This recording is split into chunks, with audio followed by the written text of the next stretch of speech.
Теміртау қаласы номер 29 жалпы білім беретін орта мектебінің 4-ші сынып оқушысы Айдос Калима. Абай Құнанбаев 8 аяқ.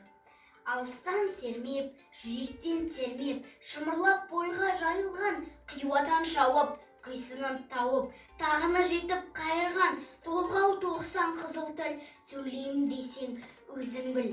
Өткірдің жүзі, кестенің бізі, өрнегін сендей сала алмас, білгенге маржан, білмеске арзан, надандар бақра ала алмас, қиналма бекер тілмен жақ, көңілсіз құлақ, ой қолақ, басында мы жоқ, өзінде ой жоқ, күлкішіл кердең наданның, көп айтса көнді, жұрт айтса болды.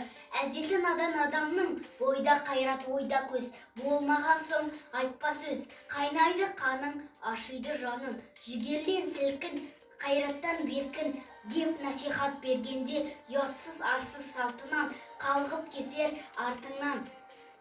Аулаққа шықпай, сыбырлап бұқпай, мейірлі емес еш сөзге, пайдасыз тақыл, байлаусыз ақыл. Атадан бала ой өзге, санасыз ойсыз жар емес, ой өз ойында ар емес.